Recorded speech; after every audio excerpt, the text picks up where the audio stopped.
เอาข่าวนี้เป็นจังใดมาจังใดเนาะทุกคนไผ่ที่แจกเงินบริจาคไปกับองค์กรต่างๆก็ให้ไปกวดคืนเบิ่งเนาะว่าเงินของตัวเองที่แจกไปนี่ฮอดประชาชนฮอดคนที่ได้รับผลกระทบ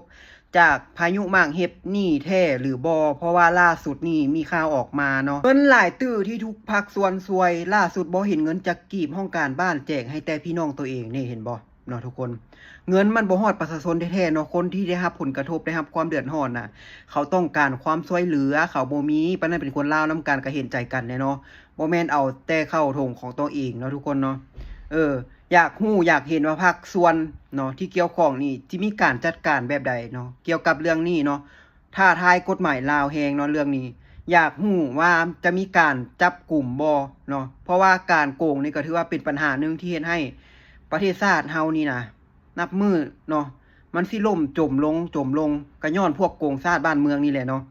ขนาดเงินที่เขาเอาไปช่วยเหลือคนที่เขาทุกข์ยากลำบากน่ะก็ยังเอาไปกินไปเข้าโถงของตัวเองเนาะบ่เป็นธรรมว่าซั่นซะซอยก็คือซอยต้องได้เท่ากันเนาะความลำบากเท่ากันต้องได้เท่ากันบ่แม่นว่าเออลิ้นเส้นลิ้นสายเนาะเป็นพี่น้องกันให้แต่พี่น้องของตัวเองแล้วคนอื่นนี่ซั่นน่ะเขาบ่เดือดร้อนซะบ่